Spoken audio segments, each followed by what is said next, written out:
परमात्मा कहा करते, गुण तीनों की भक्ति में ये भूल पड़ो संसारे।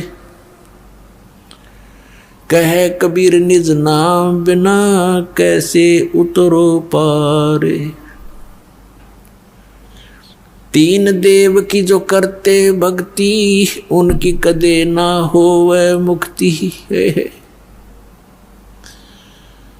हमारे परमपिता परमात्मा कबीर साहब जी 600 वर्ष पहले ये आवाज लगाया करते थे कि तीन देव की जो करते भक्ति, उनकी कभू ना होवे मुक्ति। गुण तीनों की भक्ति में ये भूल पड़ो संसार। कहे कबीर निज नाम बिना कैसे उतरो पारे।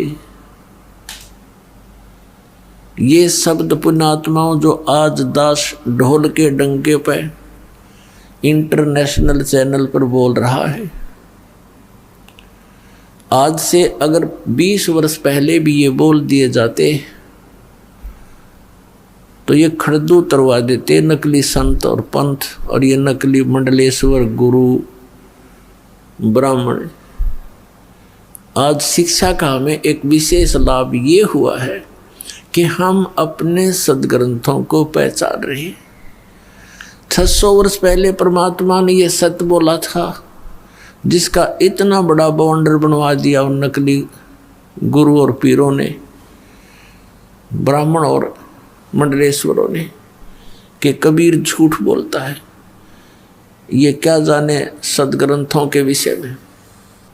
और वो जो परमात्मा आज से 600 वर्ष पहले कहा करते थे, जो ज्ञान परमात्मा आज से 600 वर्ष पहले बताया करते थे, आज हमारे सभी सदग्रंथों में विद्यमान पाया। परमात्मा क्या कहा करते थे, धर्मदास ये जग बोरा ना कोई न जाने पद निर्वाणा। यही कारण मैं कथा पसारा, जग से कहिए एक राम नियारा है। परमात्मा कहते थे, धर्मदास सुन अमर कहानी, अपनी महिमा हम आप बखानी।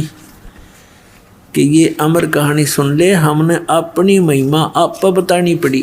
धर्मदास ये जग बोरा ना कोई न जाने पद निर्वाणा।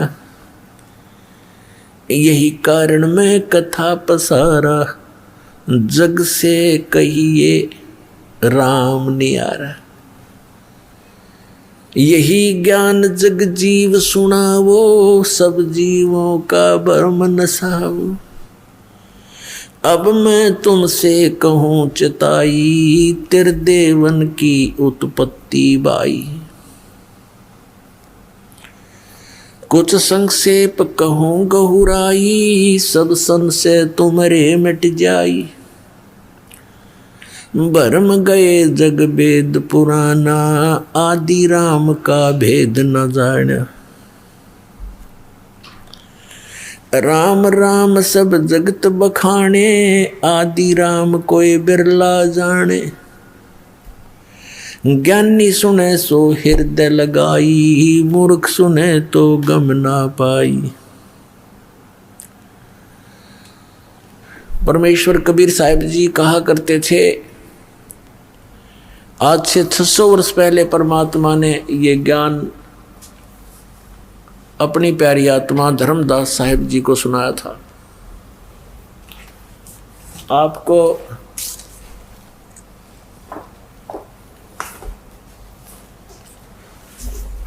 आप जी को पवित्र कबीर सागर से रूबरू कराते हैं, जो 600 वर्ष पहले परमात्मा ने अपनी अमृतवाणी बोली थी।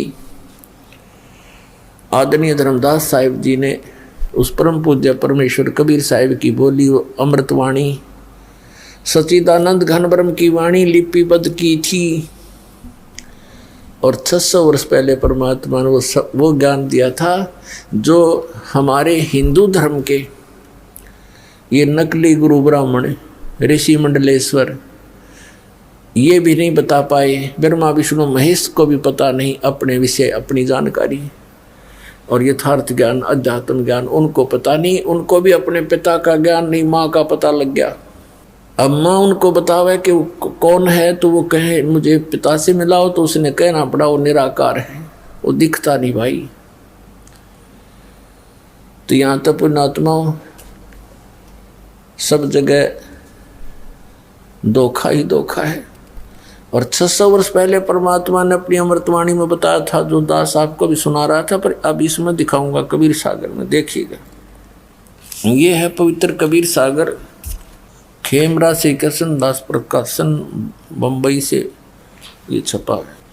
कबीर सागर ज्ञान सागर प्रथम खंड कबीर पंथी भारत पथिक स्वामी युगलानंद बिहारी द्वारा परिष्कृत, ये यहाँ से छपा है। मुद्रक एवं प्रकाशक हैं खेमरा श्री कृष्ण दास, अध्यक्ष वेंकटेश्वर प्रेस, खेमरा श्री कृष्ण दास मार्ग मुंबई।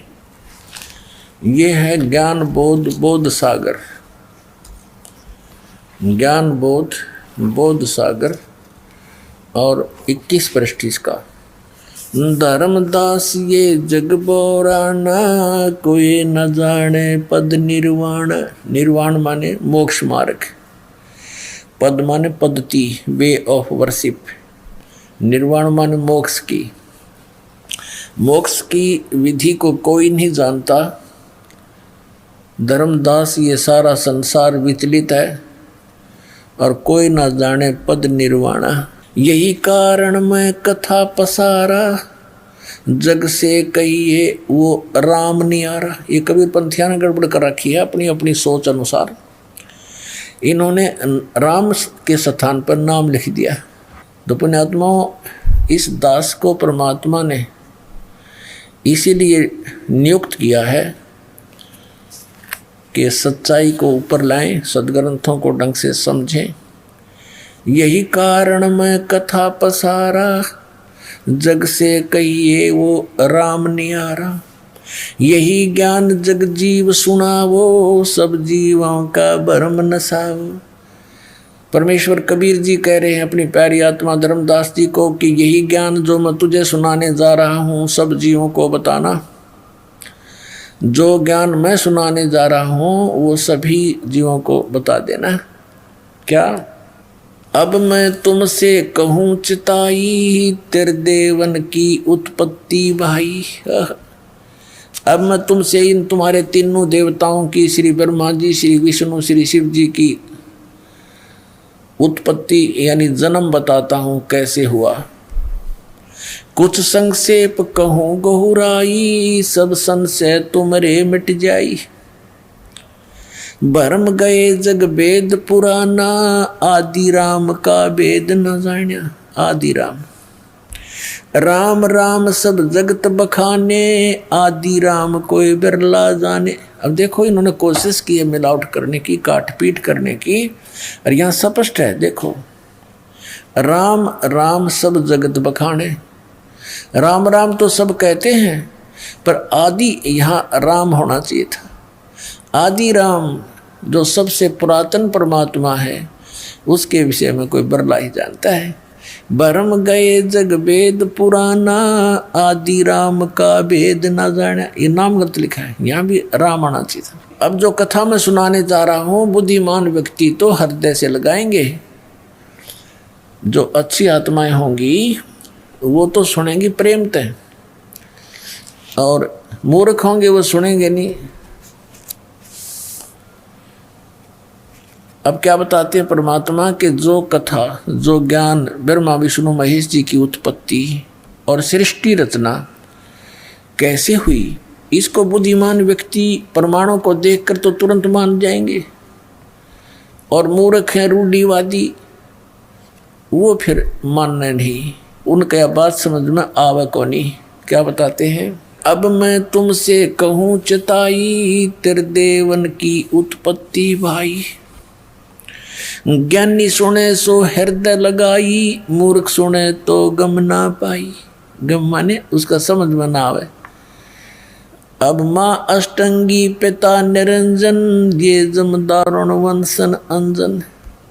पहले कीन निरंजन राई, पीछे से माया उपजाई। माया रूप देख अति शोभा, देव निरंजन तन मन लोभा। काम देव धर्मराय सताए, देवी को तुरंत दर खाए।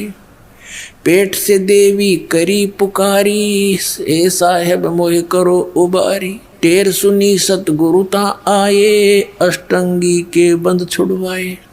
इस काल भगवान ने दुर्गा के साथ दुर्व्यवहार करना चाहा था, इसने सूक्ष्म रूप बनाया और काल ने मुंह खोल रखा था इस ज्योति निरंजन ने बदतमीजी से। वो उसके मुख के माध्यम से पेट में चलेगी।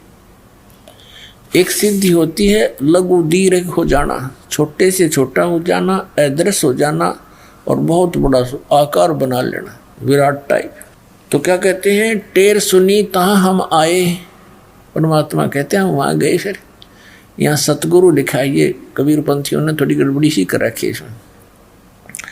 और अष्टंगी के बंद छुड़वाए। धर्मराय को, अब देखो 22 पृष्ठ पे, धर्मराय को हिकमत की, दीनागत लिखा, हिकमत की ना, नख रेखा से भग कर लीना। धर्मराय करे भोग बिलासा, माया को रही तब आशा।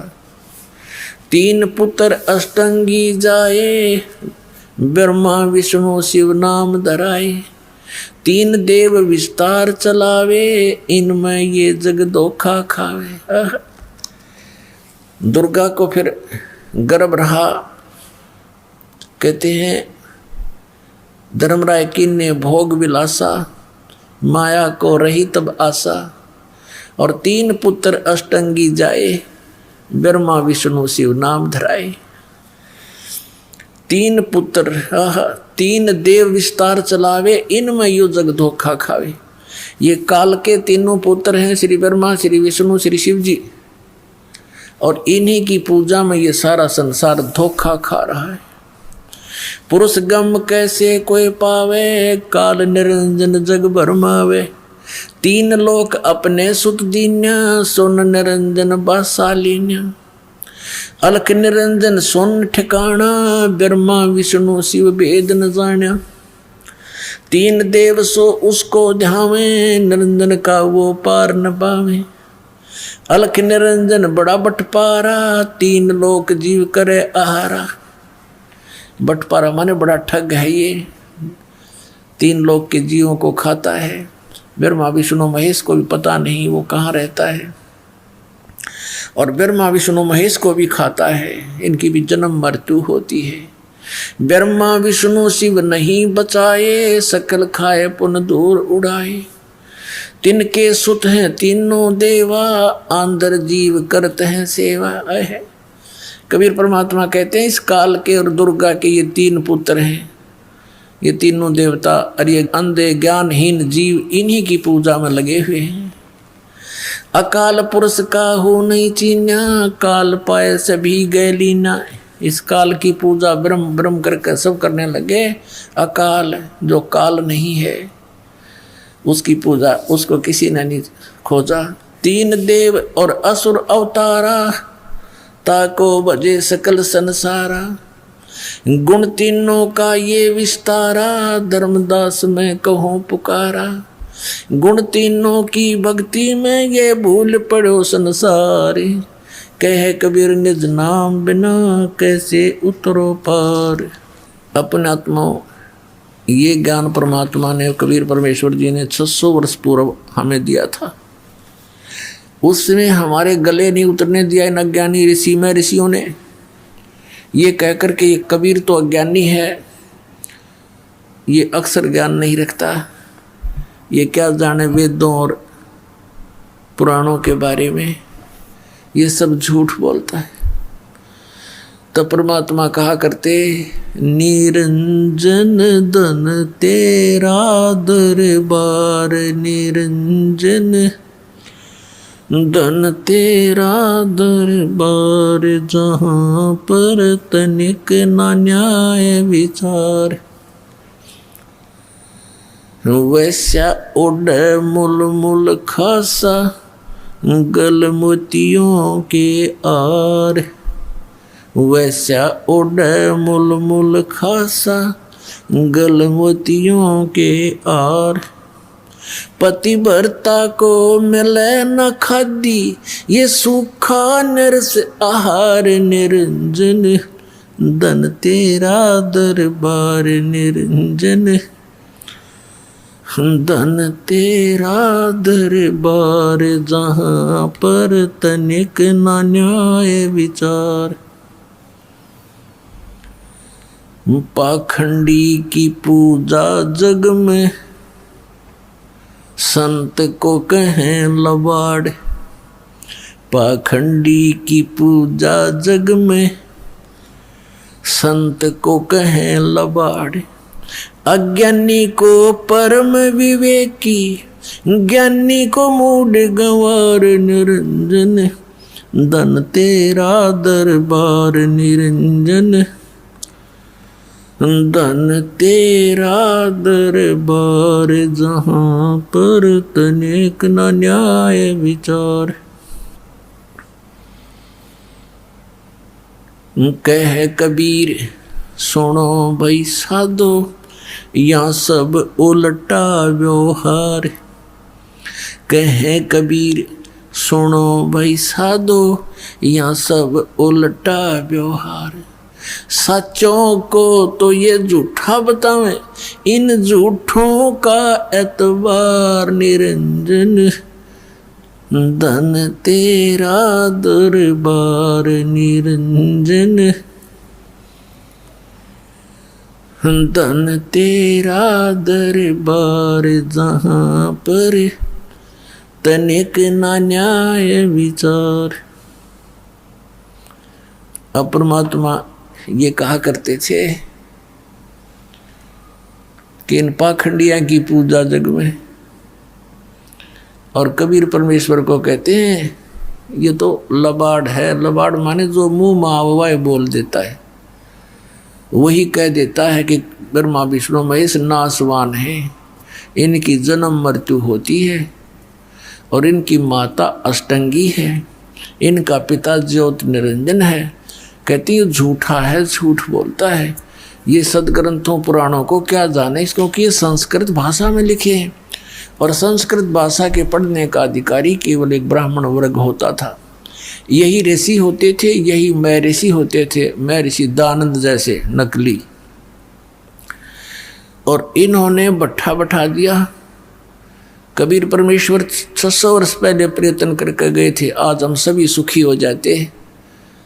एक भगवान होता, एक ज्ञान होता, एक ही भक्ति होती, अपनी भक्ति करके हम अपने सतलोक में चले जाते। आने वाली पीढ़ियां अभी भक्ति करके सुखी होकर के सतलोक चले जाते। तो ये तो एक यूनिवर्सिटी है ये पृथ्वी, समझो दूसरे शब्दों में। और मानव शरीर प्राप्त प्राणी इसमें प्रवेश पाए हुए हैं। तो इस यूनिवर्सिटी यानी विद्यालय में, महाविद्यालय में हमने अपनी ट्रेनिंग भक्ति, अपनी शिक्षा प्राप्त करके डिग्री प्राप्त करी और गए, अब नौकरी मिल लगी सतलोक में। अब यहाँ जिन्होंने ब्रह्म तक की पूजा की वो ब्रह्म लोक में जाकर नौकरी प्राप्त कर ली, वहाँ इनको पद मिल गया। जिन्होंने ब्रह्मा विष्णु महेश की सतर की भक्ति की वो ब्रह्मा विष्णु महेश जी के लोक में चले गए। और इनके लोकों में गए हुए प्राणी फिर पुनर्जन्म को प्राप्त होते हैं। ब्रह्मा विष्णु महेश की जी की भी जन्म मृत्यु होती है। ब्रह्म लोक में गए हुए प्राणी भी जन्म मृत्यु में आते हैं। तो हमने अब ये कौन सी ट्रेनिंग करनी है कि जहाँ जाने के बाद फिर लौट कर कभी संसार में नहीं आते, हमने वो साधना करनी है। उसके लिए कौन इष्ट है? वो परम अक्षर ब्रह्म हमारा इष्ट है और उसका नाम कबीर देव है। अब उसकी भक्ति करेंगे हम, सतलोक चले जाएंगे। अपना आत्मा अब भगवान का पता चलेगा आपको, क्योंकि हमने परमात्मा को पहचानना है। आज से 600 वर्ष पहले, सन 1398 से और सन 1518 तक 120 वर्ष परमेश्वर पूर्ण ब्रह्म इस धरती पर एक जनसाधारण की भूमिका करते हुए एक रोल कर रहे थे कि तुम इतने गरीब बनकर रहो, यहाँ की इस नकली महिमा की तुम्हें चाह नहीं हो तो आप पृथ्वीपति हैं, और जो पृथ्वीपति बनना चाहते हैं वो खाकपति हैं, लास्ट में उनके पास खक नहीं होता। और ये पृथ्वी तो काल की है, इसने धोखा देने के लिए यहाँ पर ये नकली सुख दे रखा है, इससे बचना पड़ेगा। और कहते हैं परमात्मा में विश्वास दृढ़ कराने के लिए दिखाया मालिक ने रोल करके कि जिस प्रकार मैं साधना करता हूँ, अन्य देव की पूजा नहीं करता हूँ, कबीर परमेश्वर जी ने बताया। और कोठी बंगले भी मेरे पास नहीं, मेरा कोई व्यापार बिजनेस नहीं, कपड़ा बुनकर कति निर्धन व्यक्ति जैसा एक आचरण किया। हमें विश्वास दृढ़ कराने के लिए कि घना धन भी आवश्यक नहीं। कोई नहीं सोचे घना धन हो, घना दान कर दूं इसीलिए मैं मोक्ष प्राप्ति कर लूँगा, फिर तो गरीबों का नंबर आता ही नहीं। लेकिन ऐसा भी नहीं है कि दान करने वाले या घने धनी लोग भी पार ना होंगे। आत्मा निर्मल हो और समर्पित हो परमात्मा पर, दोनों पार तो मोक्ष भक्ति ने करना है, और भक्ति के साथ साथ मर्यादा अनिवार्य है। तो परमात्मा ने यही बताना चाहा था कि ये माया अच्छी नहीं, टोटे में भक्ति करे सोए सही सपूत, ये मायाधारी मस्करे ना जाने कितने जालिए ऊत। यानी सपूत तो वह जो दारिद्र हो और भक्ति भगवान की करे, राम नाम का धन जिसके पास हो गया वो तो पृथ्वीपति है। कबीर साहब कहते हैं, कबीर सब जग निर्धना, धनवंता ना कोई, धनवंता सो जानिए जिस पे राम नाम धन होवे। तो हमारे पास राम नाम धन होना चाहिए। राम नाम कौन सा? नकली नामों से जाप करने से राम नाम संग्रह नहीं होगा, वो धन संग्रहित नहीं होगा। ओरिजिनल नाम हो, पूर्ण गुरु हो, पूर्ण परमात्मा की शरण हो, तब हमारा राम नाम का धन इकट्ठा होगा। परमात्मा ने 600 वर्ष पहले कहा था, अब मैं तुमसे कहूँ चिताई, तेरे देवन की उत्पत्ति वाई। तेरे ब्रह्मा विष्णु में इसका जन्म बता दूं। माँ अष्टंगी पिता निरंजन, ये जमदारो वर्षन अंजन। पहले कीन निरंजन राई, पीछे से माया उपजाई। माया रूप देख अति शोभा, देव निरंजन तन मन लोभा। कामदेव धर्मराय सताए, देवी को तुरंत धर खाए। फिर क्या बताते हैं कि 3 पुत्र अष्टंगी जाए और ब्रह्मा विष्णु शिव नाम धराए। 600 वर्ष पहले मालिक ने बोल रखी ये वाणी आपके रूबरू कराई, आज की लिखी हुई नहीं और आज की कोई मनगढ़ंत कहानी नहीं पुण्यात्माओं। तो अब हम पहचानेंगे अपने भगवान को कि वो परमात्मा थे जिन पुराणों को हमारे हिंदू धर्म के गुरु नहीं जान सके। ये नकली और परमात्मा का विरोध करा दिया उस समय, ऐसा जालिम विरोध करा दिया कबीर भगवान का इन नकलियों ने, क्योंकि हम अशिक्षित थे और इनको वेदों और पुराणों के ज्ञाता माना करते थे। इन खख नहीं आवा था वेदों और पुराणों का। उस परमात्मा को उबड़ते हुए तेल के कढ़ाई में डलवा दिया इन लोगों ने, सरसों का तेल उबलवा के, और चारों तरफ से दबाव दे दिया राजा पर। और परमात्मा को उस उबलते हुए सरसों के तेल के कढ़ाई में मारना चाहा, लेकिन मालिक थे बैठ के जाकर आराम थे। हर देख रहे हैं ठाठ से भगवान को, आए है अविनाशी थे वह, अविनाशी परमात्मा है वो, अमर प्रभु हैं। कुछ नहीं हुआ, बैठे बैठे देखते रहे। सिकंदर लोधी ने सोचा कि भगवान कबीर साहब जी को कुछ नहीं हुआ तो तुझे क्या होगा। मना करते करते उंगली देकर तेल की उष्णता चेक करनी चाहिए। परमात्मा ने कहा था कि इसमें हाथ ना दिए राजा, उंगली नहीं खोजी नहीं मिलेगी तेरी उंगली। क्योंकि शेख तकी जो सिकंदर लोधी के धार्मिक गुरु थे वो महान दुष्ट था। उसने कह दिया कि ये जादू तंत्र जानता है, इसने तेल की तासीर ठंडी कर दी, ये उबलता उबलता नजर आ रहा, ये उष्णता नहीं रही।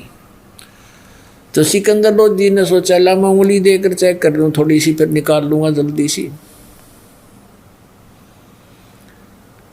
अब जो ही सिकंदर लोधी ने उंगली डाली, जितनी उंगली उस उबलते हुए सरसों के तेल में गई थी उतनी उंगली चढ़ करके और कट के अलग होगी।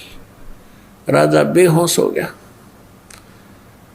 जब परमात्मा बाहर आए, वो पहले तो छींटे छाटे मारकर जीवित किया पानी के ठंडे पानी से, तो होश में आते ही फिर वो पीड़ा घनी थी, फिर बेहोश हो गया। फिर दोबारा सचेत किया, परमात्मा ने पकड़ के वो उंगली पूरी कर दी, कटी हुई नहीं रही। बोलो सतगुरुदेव।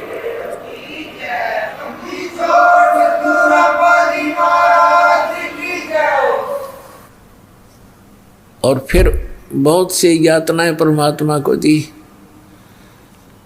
और कारण क्या था कि वो सत्य कहा करते थे, और वही सत्य जो परमात्मा 600 वर्ष कहा करते थे आज इस दास की सेवा दे दी। वही सच्ची बात बताने की। दास के साथ भी इन्होंने कैसा कर तोड़वाया, नकलियों ने क्रोथा कांड करवा दिया झूठ बोल के। ऐसे निर्मल ज्ञान को बता के वहाँ तो बकवाद करते हैं। इस पृथ्वी पर ऐसा शुभ समागम नहीं है, और इसको ये बकवाद बतावे थे। पुण्यात्माओं समर्थ हमारे साथ है। ऐसा कहर तोड़ा, इतनी झूठ बोली, इतनी बकवाद गढ़ दी। यदि मालिक साथ ना होते हमारा नामो निशान नहीं मिलता। समर्थ साथ है, उनका किया उनका चलाया हुआ ये मार्ग है। इस मार्ग में, परमात्मा के मार्ग में जो अवरोध पैदा करता है वो अंधा गधा है। एक अंधा गधा था, रेल की पटड़ी पर खड़ा बेचाले। उधर से गाड़ी आ रही थी। अंधे गधे ने सोचा तुझे कोई छेड़छाड़ करने के लिए आ रहा है। जिधर से गाड़ी आने की आहट आ रही थी उसी तरफ उसने अपने पिछले पैर कर दिए और तैयारी पकड़ ली कि ये मुझे डिस्टर्ब करने वाला निकट आएगा तो दोनों दुलत्ती मारूंगा। तैयार कर ली। अंधा खड़ा आप रेल के मार्ग में और बताओ कि मुझे डिस्टर्ब करने कौन आ रहा है। तो ट्रेन ने तो आना ही था। और अंधे गधे ने दोनों लात मारी, उठा कर पटक दिया, दूर पड़ा जाके। तो इन अंधे गधे हैं जो इस मार्ग में अवरोध पैदा करेंगे, वो इंसान नहीं शैतान है। अंत में उनका उस गधे वाला ही हाल करेगा भगवान। तो पुण्यात्माओं, वही ज्ञान जो भगवान बताया करते थे आज उन्हीं का दिया हुआ दास पे मेर करी दाता ने के बेटा खोज ले इन सदग्रंथों के खजाने में। जो मैंने बोले वचन सारे सच्चे पाओगे। वेद कतेब झूठे ना भाई, झूठे हैं जो समझे नाही। आदरणीय धर्मदास साहिब जी को परमात्मा जिंदा महात्मा के रूप में मथुरा में मिले थे। वो वहाँ पूजा पाठ करने गया हुआ था तीर्थ यात्रा पे। बहुत सा ज्ञान दिया। फिर परमात्मा ने अपना गवाह बनाना था, सचखंड लेकर गए, सतलोक में लेकर गए, जैसे आदरणीय नानक साहिब जी को लेकर गए जिंदा महात्मा के रूप में। बेई नदी से आदरणीय गरीबदास साहिब जी को ले गए, खेतों में गऊ चरा रहे थे, 10 वर्ष के बालक थे, जिंदा महात्मा के रूप में वहाँ आए और उनको लेकर के सचखंड सतलोक गए। फिर वापस छोड़ दिया इन सभी महापुरुषों को। जब धर्मदास जी वापस आए, पहले वो भले परमात्मा से ज्ञान सुना भी करते थे, लेकिन अंदर जगह ना बन रही थी। क्योंकि ये कथा सुनाने वाले एक कबीर परमेश्वर, भ्रमित करने वाले करोड़ों। तो धर्मदास जी पहले भी यही सोचा करते थे कि शायद वेदों में, किताबों में, पुराणों में जो लिखा वो सच्चा ही होगा, जो ये ब्राह्मण गुरु और ऋषि मंडलेश्वर बता रहे हैं। जब आंखों देखा ऊपर सारा कुछ कि ब्रह्मा विष्णु महेश की सतिथि क्या है, तो जन्म मृत्यु होती है, उनसे वार्ता कराई भगवान ने ले जा करके उनसे। जैसे आदरणीय नानक साहिब जी मर्दाना और बाला को साथ लेकर के ऊपर के लोकों में जहाँ तक ये पहुँच सकते थे वहाँ तक गए, उनसे वार्ता की और उनके सामने करवाई ताकि ये समझ सकें कि सच्चाई क्या है। तो ऐसे ही धर्मदास जी को सब ब्रह्मांड चेक दिखाकर तीसरे दिन वापस छोड़ा था। फिर धर्मदास जी ने कहा था, हे परमात्मा, इसका मतलब तो ये सिद्ध है कि वेद और कतेब झूठे हैं जो उनमें लिखा है कि ब्रह्मा विष्णु महेश सर्वेश्वर हैं। वेदों में ब्रह्मा विष्णु महेश को सर्वशक्तिमान बताया है, अजर व अमर बताया है। तो परमात्मा ने कहा, वेद कतेब झूठे नहीं भाई, झूठे हैं ये समझे ना ही। ये झूठ बोल रहे हैं कि वेदों में ब्रह्मा विष्णु महेश सर्वशक्तिमान है। ये झूठ बोलते हैं कि पुराणों में कहीं नहीं लिखा कि उनकी जन्म मृत्यु होती है। ये पुस्तक आपके सदग्रंथ सच्चे हैं, लेकिन ये इनको समझ नहीं सके, इसलिए ये बताने वाले तुम्हारे गुरु झूठे हैं। अब उन झूठे गुरुओं की देख दिखाऊंगा आपको, निरी झलक, एक नहीं गुणीय झलक दिखाऊंगा। देखिएगा पवित्र शिव पुराण, ये गीता प्रेस गोरखपुर से प्रकाशित है, सचित्र मोटा टाइप, केवल हिंदी। संपादक है हनुमान प्रसाद पोदार। और ये प्रकाशित कहाँ से है? प्रकाशक एवं मुद्रक हैं गीता प्रेस गोरखपुर, गोविंद भवन कार्यालय कोलकाता का संस्थान। इसके आपको 98वें पृष्ठ पर ले चलते हैं।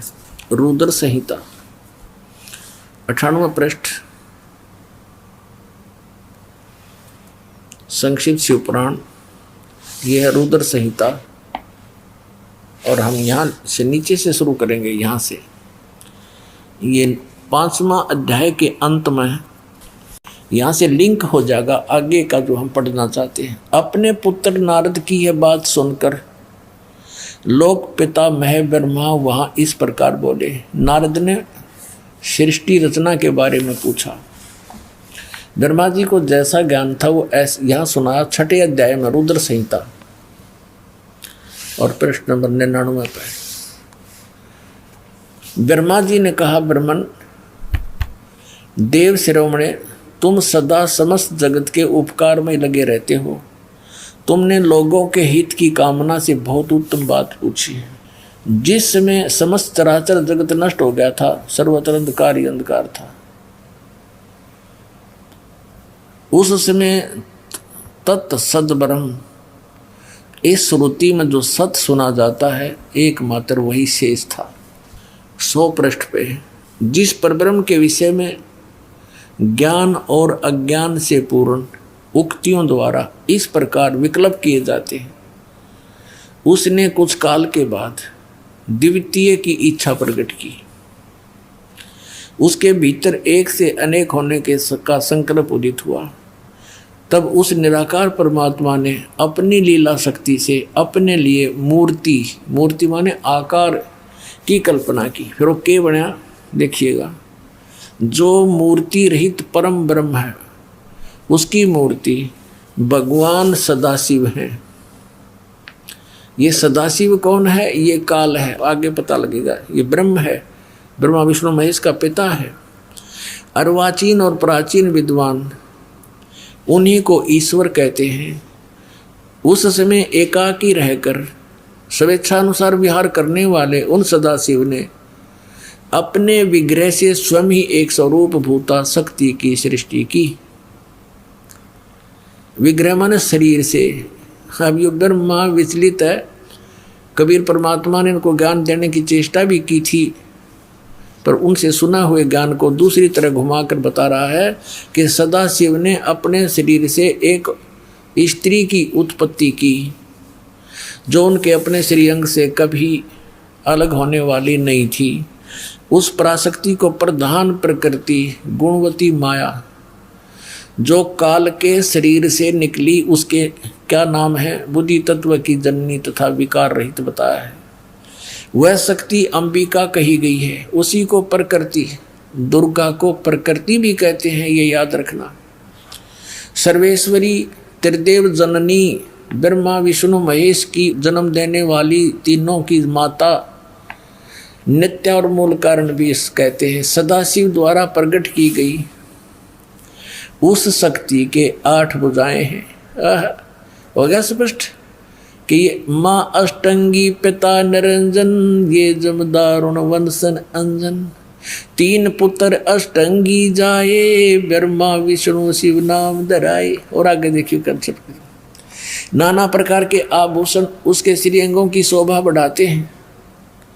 वह देवी नाना प्रकार की गतियों से संपन्न है और अनेक प्रकार के अस्त्र शस्त्र धारण करती है। हो गया स्पष्ट कि काल के शरीर से कौन निकली, या निकली, देखो या निकली, या अष्टंगी है और 8 अंगों में अस्त्र शस्त्र धारण करती है। ये देखिएगा, ये निकली अष्टंगी, 8 भुजाओं वाली, इसको अष्टंगी कहते हैं। अब हम शिवपुराण पढ़ रहे हैं, ये देखिएगा, उसको प्रकृति भी कहते हैं और उसकी 8 भुजाएं हैं। अष्टंगी है, वो तीनों देवताओं की माता है और वो अनेक प्रकार के अस्त्र शस्त्र धारण करती है। एकाएकनी होकर भी वह माया संयोग वसात अनेक हो जाती है। वे जो सदा शिव हैं उन्हें परम पुरुष, ईश्वर, शिव शंभु और महेश्वर कहते हैं। अब देखना, ये रुद्र संहिता का अब हम 6वां अध्याय पढ़ रहे हैं, 101 पृष्ठ पे। अब ये क्या कि वे अपने सारे अंगों पर भस्म रमाए रहते हैं। वो सदाशिव के हैं, जिसको इस पृष्ठ पे यहाँ भगवान सदाशिव हैं। अर्वाचीन और प्राचीन विद्वान उसी इन्हीं को महेश्वर कहते हैं। ये कौन है? वे अपने सारे अंगों पर भस्म रमाए रहते हैं। उन काल रूपी ब्रह्म ने, इसको काल कहो चाहे ब्रह्म कहो, सरपुरुष कहो, और गीता ज्ञानदाता यही है, श्री कृष्ण में प्रवेश करके बोल रहा है। उन काल रूपी ब्रह्म ने एक ही समय शक्ति के साथ है, यो नाथ नहीं, शक्ति के दुर्गा के साथ शिवलोक नामक अक्षेत्र का निर्माण किया था। उस उत्तम अक्षेत्र को काशी कहते हैं। वे प्रिया और प्रियतम शक्ति और शिव यानी पति पत्नी रूप में रहते हैं। प्रिया और प्रियतम जो परमानंद स्वरूप हैं उस मनोरम क्षेत्र में नित्य निवास करते हैं। मुने शिव और शिवा ने, काशीपुरी परमानंद रूपिणी है। मुने शिव और शिवा ने यानी दुर्गा और काल ने, काल और दुर्गा ने प्रलय काल में भी कभी इस क्षेत्र को अपने सानिध्य से मुक्त नहीं किया। देवर से एक समय ब्रह्मा जी बता रहे अपने पुत्र नारद को, एक समय उस आनंद वन में रमण करते हुए शिवा और शिव के मन में ये इच्छा हुई, दुर्गा और काल के मन में, कि दूसरे पुरुष की सृष्टि करनी चाहिए, यानी कोई पुत्र उत्पन्न करना चाहिए, जिस पर सृष्टि संचालन का महान भार रखकर हम दोनों केवल काशी में रहकर इच्छा अनुसार विचरें और निर्वाण धारण करें। ऐसा निश्चय करके शक्ति सहित सर्वव्यापी परमेश्वर शिव ने, इस काल ने अपने वाम भाग के 10वें अंग पर अमृत मल दिया। फिर तो वहाँ से एक पुरुष प्रकट हुआ, यानी इन्होंने पति पत्नी व्यवहार किया, काल और दुर्गा ने, और वहाँ से एक पुत्र की उत्पत्ति हुई। देखिएगा 102 पृष्ठ पे, 102 पृष्ठ पे शिव ने कहा, वो बालक उत्पन्न हुआ, उसके कहा कि वत्स, काल ने कहा बेटा व्यापक होने के कारण तुम्हारा विष्णु नाम विख्यात हुआ। अब ये 6वां अध्याय समाप्त हुआ। अब ये 7वां प्रारंभ हुआ रुद्र संहिता का, और 103 पृष्ठ पे ब्रह्मा जी अपने विषय में बताते हैं। तो विष्णु की उत्पत्ति बता दी ब्रह्मा जी ने, अपने विषय में बताते हैं कि ब्रह्मा जी कहते हैं देवर से तत्पश्चात कल्याणकारी परमेश्वर सांब सदाशिव ने, इस काल ने दुर्गा के साथ वही व्यवहार किया, पूर्ववत प्रयत्न करके मुझे अपने दाहिने अंग से उत्पन्न किया। सीधी सी बात है। आगे तो ये नहीं इतना कुछ लिख रखा है, आदमी में मेंटल हो जाए पढ़ता पढ़ता। हमने अपने काम की वस्तु लेनी है। अपने आत्माओं, यहाँ इस पवित्र पुराण ने ये तो सिद्ध कर दिया कि ब्रह्मा और विष्णु की उत्पत्ति दुर्गा और सदा शिव यानी काल रूपी भगवान से हुई, ये इनके पुत्र हैं।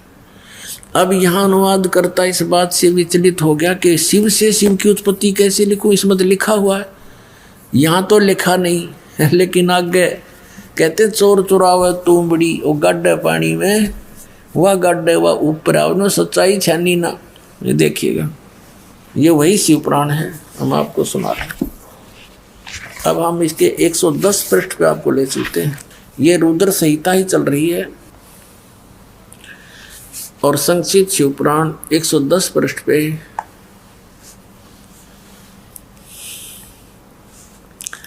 यह लिखा कि इस प्रकार ब्रह्मा, विष्णु और रुद्र इन 3 देवताओं में गुण हैं, परंतु शिव ये काल, ये इनसे न्यारा कहा गया, गुणातीत माने गए हैं, इनसे भिन्न है। गीता जी अध्याय नंबर 7 के श्लोक नंबर 12 में ये कहता है कि तीनों गुणों, रजगुण, सतगुण, तमगुण से जो कुछ भी हो रहा है इसका निमित्त कारण मैं ही हूँ, लेकिन मैं इनमें नहीं और ये मुझ में नहीं। तो यहाँ भी ये स्पष्ट किया है कि वो इनसे न्यारा है। अब यहाँ भी कंसेप्ट क्लियर नहीं हो पाया कि भी रुद्र भी कह दिया। अब यहाँ आप दिखाते हैं, आपको पृष्ठ नंबर 24 पर आते हैं शिव पुराण के। ये देखो, एक समय क्या हुआ, ब्रह्मा और विष्णु जी का आपस में इस बात पर युद्ध हो गया कि ब्रह्मा जी कहता है विष्णु जी को कि मैं तेरा बाप हूँ, तेरी उत्पत्ति मुझसे हुई है क्योंकि मैं सबकी सृष्टि करता हूँ। विष्णु जी कहने लगे नहीं, मैं तेरा पिता हूँ, तो मेरी नाभि कमल से उत्पन्न हुआ है। ये कारण क्या होता है कि जिन महापुरुषों ऋषियों ने साधना करी, हठ योग करके समाधिस्थ हुए, तो इस काल भगवान ने किसी को तो ब्रह्मा के रूप में दर्शन दे दिया, क्योंकि उसने स्वयं प्रतिज्ञा कर रखी है कि मैं किसी के सामने अपने वास्तविक रूप में नहीं आऊँगा। तो ये कभी अपने पुत्र ब्रह्मा के रूप में दर्शन दे देता समाधि दशा में।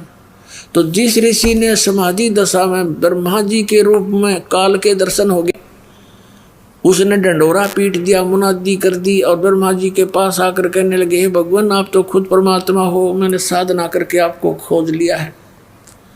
हर ब्रह्मा जी को पता भी कोई नहीं क्या कह रहे हैं, लेकिन एक ने, दो ने, 10 ने ऐसे कहा तो ब्रह्मा जी फूल गए, चौकस हो गए, सचमुच मैं ही भगवान हूँ। फिर तो ऐसे ही किसी को विष्णु जी के रूप में दर्शन दे दिए, तो वो विष्णु जी को कहता है कि ये खुद भगवान है, अपने को छुपाए बैठे हैं, ये तो परम पिता है, मैंने समाधि दशा में इनके दर्शन हो गए, मैंने खोज लिया भगवान ये परमात्मा है। ऐसे ही किसी को उसने शिव रूप में दर्शन दे दिए, अपने पुत्र तमोगुण शिव के रूप में। तो उन ऋषियों ने भगवान शिव को भगवान सिद्ध कर लिया। तो इनका न्यो भ्रम बन गया। इस भ्रम के कारण दोनों की लड़ाई होगी। इन दोनों का युद्ध समाप्त करने के लिए इस काल भगवान ने, ब्रह्म ने ऊपर से एक लिंग छोड़ दिया तेजों में, स्तंभ, और ये लड़ना तो भूल गए, उसकी खोज में लग गए। अब लंबा कहानी ना बताएं तो क्या है, उस समय ये काल अपने पुत्र शिव के रूप में प्रकट हो गया और इनसे क्या वार्ता करी देखिएगा। ये विद्वेश्वर संहिता है, संक्षिप्त शिव पुराण 24 पृष्ठ पे ये लिंग बीच में खड़ा कर रखा है, ये ब्रह्मा जी और विष्णु जी के बीच में। फिर वो स्वयं आकर के इनके सामने खड़ा हो जाता है। फिर इनकी आपस में क्या वार्ता होती है ये देखिएगा। प्रश्न नंबर 25 पे विद्वेश्वर संहिता। ब्रह्मा और विष्णु ने पूछा, प्रभु, इस काल से पूछा सृष्टि आदि 5 कर्तों के लक्षण क्या है, यह हम दोनों को बताइए। भगवान शिव बोले, मेरे कर्तव्यों को समझना अत्यंत गहन है, तथापि मैं कृपा पूर्वक उनके विषय में बता रहा हूँ। ब्रह्मा और विष्णु सृष्टि, पालन और संहार, तिरोभाव और अनुग्रह, ये 5 ही मेरे जगत संबंधी कार्य हैं जो नित्य सिद्ध हैं। संसार की रचना जो आरंभ है उसी को सर्ग या सृष्टि कहते हैं। यहाँ क्या कहता है, पुत्रो, ब्रह्मा और विष्णु को कह रहा, पुत्रो तुम दोनों ने तपस्या करके कहता तुमने तपस्या कर ली और मैंने प्रसन्न होकर दे दिए। बता, इन का जूत इन का सिर, ठेकेदारी आप ले रहा। कहता तुमने तपस्या कर ली और मैंने खुश होकर दे दिए। तेरा बीच में कह रहे गए तपस्या करके अपना मेहनत मजदूरी करके प्राप्त किए। फिर भी देखो पुत्रो, तुम दोनों ने तपस्या करके प्रसन्न हुए मुझ परमेश्वर से सृष्टि और स्थिति नामक 2 कृत, ये 2 पोस्ट, 2 पद प्राप्त किए हैं। ये तुम बहुत प्रिय। इसी प्रकार मेरी विभूति स्वरूप रुद्र और महेश्वर ने है, यो मैं नहीं है, ने 2 अन्य उत्तम कृत्य संहार और तिरोभाव मुझसे प्राप्त किए, परंतु अनुग्रह नामक कृत दूसरा कोई नहीं पा सकता। अब देखो, अब क्या हो गए, 2 तो ये हो गए ब्रह्मा और विष्णु, इसने सृष्टि और स्थिति नामक के 2 जॉब मिल गई, और रुद्र और महेश्वर ये 4 हो गए, और 5वां यू बोलनिया। इतना स्पष्ट हो गया अपना आत्मा। अब ये भी सिद्ध करना पड़ेगा कि वो काल बोल रहा था। ये काल है ब्रह्मा विष्णु महेश का पिता, और दुर्गा इनकी माता, अष्टंगी, 8 भुजाओं में शस्त्र ले रही, इसको अष्टंगी भी कहते हैं। ये देखिएगा, अब इसी पर इस 26 पृष्ठ पर ही अभी आप यहाँ पढ़ रहे थे, और अब यहाँ पढ़ेंगे हम इसी पर। मैंने पूर्व काल में अपने स्वरूपभूत मंत्र का उपदेश किया है, जो ओंकार के रूप में प्रसिद्ध है। वह महामंगलकारी मंत्र है। सबसे पहले मेरे मुख से ओंकार यानी ओम प्रकट हुआ, जो मेरे स्वरूप का बोध कराने वाला है। ओंकार वाचक है, मैं वाच्य हूँ। यह मेरा मंत्र है, यह मंत्र मेरा स्वरूप ही है। प्रतिदिन ओंकार का निरंतर स्मरण करने से मेरा ही सदा स्मरण होता है। मेरे उत्तरवर्ती मुख से अकार का, पश्चिम मुख से उकार का, दक्षिण मुख से मकार का, यानी ए, ऊ और मैं, जिससे ये ओम बनता है, और पूर्ववर्ती मुख से बिंदु। ये जो ओम है इसके विषय बता रहा कि यू ए, ऊ और यू पर बिंदु, तथा मध्यवर्ती मुख से नाद का प्राकाट्य हुआ है। इस प्रकार 5 अवयवों से युक्त ओंकार का विस्तार हुआ। इन सभी अवयवों से, इन सभी पार्टों से ए, ऊ, मैं, बिंदु और इस बिंदु से, नाद से, कहते ये एकीभूत होकर यह प्रणव ओम नामक एक अक्षर हो गया। ये ओम नामक एक अक्षर है, ओम। इसको ओंकार कहो, इसको ओम कहो, और चाहे ऐसा लिखकर इसको एक अक्षर ओम कहो। ये ओम है, एक अक्षर हो गया, और ये मेरा मंत्र है। असली मंत्र कहता है ये है मेरा। अपने आत्माओं, यहाँ इन्होंने ओम नमः शिवाय ये 5 अक्षर मंत्र बता दिया। ये कहीं भी मूल संस्कृत में ये नहीं, इसलिए इन्होंने अलग भाषा में लिखा है, और हमने इसको ना समझ कर इन ज्ञानियों द्वारा अनुवाद किया हुआ इसका अर्थ लगा दिया, जबकि ये कोई मंत्र नहीं है उनमें सिवाय, ना गीता जी में, ना वेदों में, ना श्रीमद् भगवत गीता में, ना पवित्र 4 वेदों में। तो ये मनमुखी आचरण के नाम हैं जो हमें यूजलेस थे, कोई लाभ नहीं हुआ। पुण्यात्मा, परमात्मा ने जो 600 वर्ष पहले ज्ञान दिया था, आज वही ज्ञान हमारे सदग्रंथों में विद्यमान है। तो भगवान कौन है? Kabir is God. Kabir is God. उस परमात्मा को जिसको ये निरक्षर बताए थे, ये अक्षर नहीं जानता, शिक्षा नहीं जानता, ये क्या जाने वेदों के बारे में। 600 वर्ष पहले मालिक ने बोला था, इन पुराणों ने स्पष्ट कर दिया, और परमात्मा ने ये भी कंसेप्ट क्लियर कर दिया था, धर्मदास ये वेद कतेब झूठे नहीं है, पुराण झूठी नहीं है। झूठे तो ये हैं जो इनको समझ ना रहे, बकवाद घड़न लग रहे, अज्ञानी है सारे, काल ने इनकी बुद्धि बांध रखी है, रोज पढ़ने समझ में आती नहीं। ये तो परमात्मा ने दया करी पुण्यात्माओं अपने पे है, और ये अनमोल रत्न अपने हाथ लाग गया, गरीब की इसने छोड़ने हम, ये तो मुश्किल तो दाव लग गया। श्रीमद् भगवत गीता अध्याय नंबर 8 के श्लोक नंबर 13 में गीता ज्ञानदाता कहता है कि ओम इति एकाक्षरम ब्रह्म व्यवहारन मामनुसमरण ये प्रयाति तजंदेहम स याति परमाम गतिम।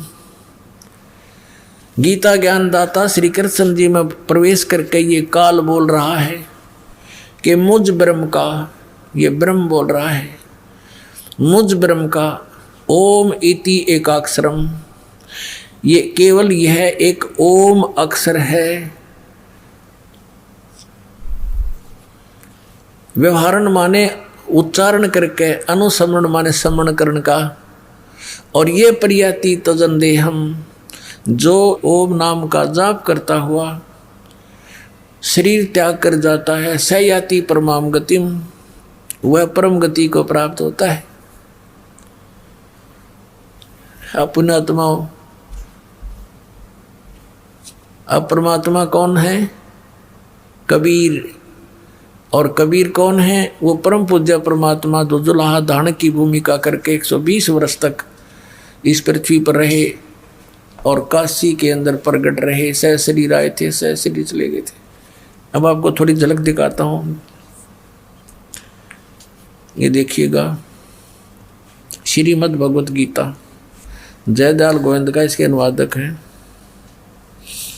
और गीता प्रेस गोरखपुर से प्रकाशित है, 8वां अध्याय। ये श्लोक नंबर 13। ओम इति एकाक्षरम ब्रह्म व्यवहारन माम अनुसमरण ये प्रयाति तजंदेहम स याति परमाम गतिम। माम ब्रह्म, मुझ ब्रह्म का, ओम इति एकाक्षरम, ओम यह एक अक्षर है, माम ब्रह्म का, व्यवहारन यानी उच्चारण करके, अनुसमन समन करता हुआ, ये प्रयाति तजंदेहम जो शरीर त्याग कर जाता हुआ, इसका सेवन करता हुआ और जाता है, सयाति परमाम गतिम, वो परम गति को प्राप्त होता। कौन सी परम गति से? ओम नाम के जाप से जो लाभ होना है वो क्या है? ब्रह्म गति, वो ब्रह्मलोक प्राप्ति है। और ब्रह्मलोक में गए हुए प्राणी भी जन्म मृत्यु में रहते हैं। ये देखिएगा 8वें अध्याय का, ब्रह्मलोक में गए हुए प्राणी भी पुनर्वृत्ति में हैं। यह लिखा है कि अर्जुन ब्रह्मलोक पर्यंत, यानी ब्रह्मलोक में गए हुए सब तक, ये ब्रह्मलोक तक सभी लोग पुनरावृत्ति में हैं। वहाँ गए, इन पुनरावृत्ति का ये शटार लगा के उन्होंने नीचे विवेचन किया है, अर्थात जिनको प्राप्त होकर पीछे संसार में आना पड़े ऐसे।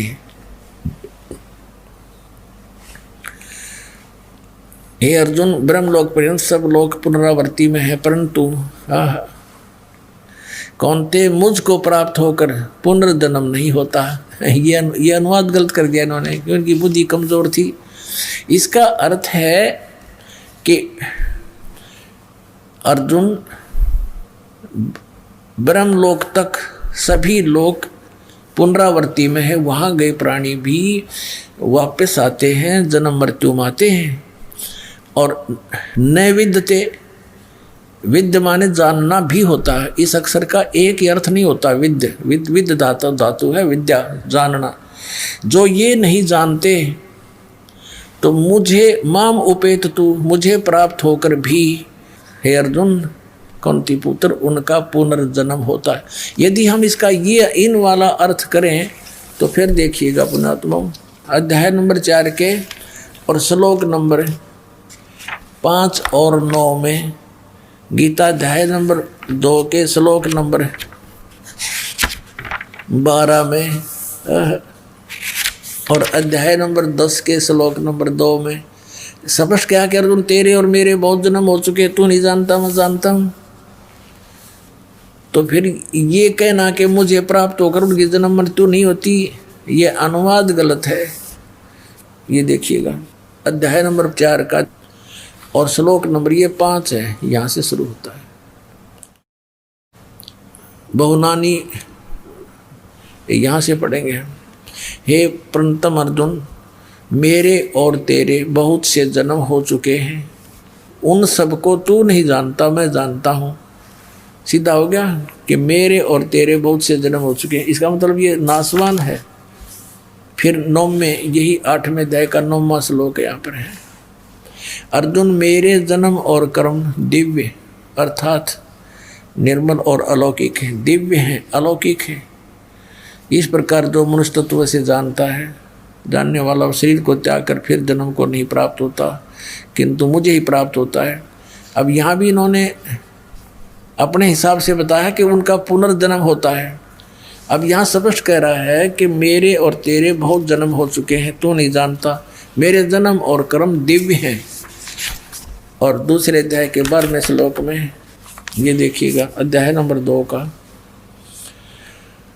और श्लोक नंबर 12, न तो ऐसा ही है कि मैं किसी काल में नहीं था अथवा तू नहीं था अथवा ये राजा लोग नहीं थे जो सेना सामने खड़ी है, और न ही ऐसा ही है कि इससे आगे हम सब नहीं रहेंगे। कहने का भाव यह है कि तू ये ना सोचे कि अर्जुन तू और मैं अभी वर्तमान में ही जन्मे हैं, हम और ये सामने सैनिक ये राजा लोग पहले भी थे और आगे भी जन्म होगा। इसे सिद्ध हो गया कि गीता ज्ञानदाता की जन्म मृत्यु होती है, स्वयं स्वीकारा है। और ये दूसरे अध्याय के 17वें श्लोक में कह रहा है कि अविनाशी तो उसको जान, खुद कह रहा है गीता ज्ञानदाता, और ये ब्रह्म बोल रहा है, ये भी कंसेप्ट क्लियर हो गया। नाश रहित यानी अविनाशी तो उसको जान जिससे ये संपूर्ण जगत दृश्य वर्ग व्याप्त है, यानी जिसने सारे ब्रह्मांडों की रचना की है, और इस अविनाशी का विनाश करने में कोई भी समर्थ नहीं है। यानी गीता ज्ञानदाता से कोई अन्य है नाश रहित अविनाशी। अब हम अपने प्रसंग पर आते हैं।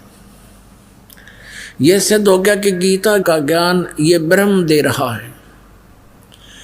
अब श्रीमद् भगवत गीता को हम समझेंगे। परमात्मा ने कहा गुण तीनों की भक्ति में ये भूल पड़ो संसारे,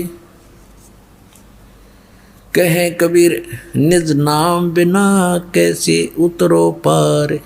3 देव की जो करते भक्ति उनकी कदे न होवे मुक्ति। इन तीनों देवों की श्री ब्रह्मा श्री विष्णु श्री शिव जी की जो भक्ति करते हैं उनकी कभी मुक्ति नहीं हो सकती। ये स्वयं नासवान है, इनकी जन्म मृत्यु होती है। थोड़ा सा और कंसेप्ट यहाँ क्लियर कर देते हैं। पुण्यात्माओं, ये तत्व ज्ञान का सूर्य उदय हो रहा है। अभी तक हमने अज्ञान अंधेरे में हम भटक रहे थे। इन नकली गुरुओं ने हमारा हंडोला बना रखा था और इन्होंने एक चक्रव्यूह बनाकर हमें फंसा रखा था। कबीर परमात्मा कहते हैं 9 मन सूत उलझिया ऋषि रहे जखमार, और सतगुरु ऐसा सुलझा दे भाई उलझे ना दूजी बार।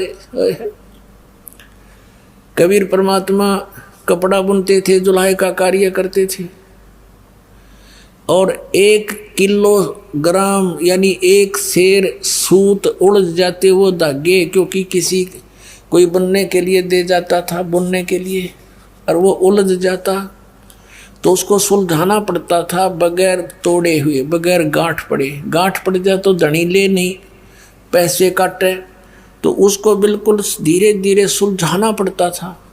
और 1 सेर सूत को सुलझाने में सारा दिन लग जाता उलझे हुए सूत में। और 9 मन, 1 मन में 40 किलो यानी 360 किलोग्राम सूत को सुलझाना, उलझे हुए को। ओह, तो क्या बताते हैं कि ये आध्यात्मिक तत्व ज्ञान रूपी सूत इन अज्ञानियों ने इतना उलझा दिया था जैसे 9 मन सूत को उलझा कर डाल दे उलट पुलट करके। और कहते हैं 9 मन सूत उलझिया ऋषि रहे झकमार। इन ऋषियों का समझ में आई नहीं अभी तक। और सतगुरु ऐसा सुलझा दे, उलझा ना दूसरी बार। अब इस दास को परमात्मा ने भेज दिया सतगुरु बना के। सतगुरु माने सच्चा ज्ञान देने वाला, तत्व ज्ञान से परिचित। कबीर परमेश्वर ने अपनी कृपा से इस दास को या दिव्य दृष्टि दे दी के सदग्रंथों को उस परमात्मा के सूक्ष्म दर्शी से, उस तत्व ज्ञान से जाना और समझा, पहचाना और आपको पहचान करा दी।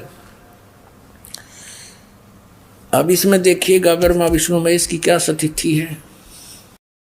श्रीमद् भगवत गीता, गीता प्रेस गोरखपुर से प्रकाशित है। संपादक हनुमान प्रसाद पोदार, चिमनलाल गोस्वामी। प्रकाशक एवं मुद्रक हैं गीता प्रेस गोरखपुर, गोविंद भवन कार्यालय कोलकाता का संस्थान। इसके 123 पृष्ठ पे 3रा स्कंद है और ये अध्याय 4 चल रहा है 123 पृष्ठ पे। भगवान विष्णु अपनी माता दुर्गा की स्तुति कर रहे हैं। तुम शुद्ध स्वरूपा हो, ये सारा संसार तुम इसे उद्भासित हो रहा है। मैं ब्रह्मा और शंकर हम सभी तुम्हारी कृपा से विद्यमान हैं। हमारा आविर्भाव माने जन्म और तिरोभाव माने मृत्यु हुआ करता है। हमारा तो जन्म और मृत्यु होता है, केवल तुम ही नित्य हो, जगत जननी हो, प्रकृति और सनातनी देवी हो। भगवान शंकर बोले, देवी यदि महाभाग विष्णु तुम्ही से प्रकट हुए हैं तो उनके बाद उत्पन्न होने वाले ब्रह्मा भी तुम्हारे बालक हुए। फिर मैं तमोगुणी लीला करने वाला शंकर क्या तुम्हारी संतान नहीं हुआ? अर्थात मुझे भी उत्पन्न करने वाली तुम ही हो। शिवे संपूर्ण संसार की सृष्टि करने में तुम बड़ी चतुर हो। 3 पुत्र अष्टंगी जाए, ब्रह्मा विष्णु शिव नाम धराए। इसी प्रकार संसार की सृष्टि, इस संसार की सृष्टि स्थिति और संहार में तुम्हारे गुण सदा समृद्ध हैं। उन्हीं तीनों गुणों से उत्पन्न हम यानी ब्रह्मा विष्णु एवं शंकर, रजगुण ब्रह्मा, सतगुण विष्णु, तमगुण शिव शंकर नियमानुसार कार्य में तत्पर रहते हैं। अब इसका क्या अर्थ है? इससे 5 कंसेप्ट क्लियर हो गए पुण्यात्माओं। नंबर 1, ब्रह्मा विष्णु महेश नासवान है, इनकी जन्म मृत्यु होती है। नंबर 2, दुर्गा इनकी माता है। और तीसरा, दुर्गा को प्रकृति भी कहते हैं। और चौथा ये हो गया कि रजगुण ब्रह्मा, सतगुण विष्णु, तमगुण शिव जी। और 5वां ये हो गया कि ये कहते हैं हम तो केवल नियमित कार्य ही कर सकते हैं। जिसका जैसा भाग है, क्रम है, संस्कार है, उसमें हम परिवर्तन नहीं कर सकते। कौन? ब्रह्मा और विष्णु और महेश।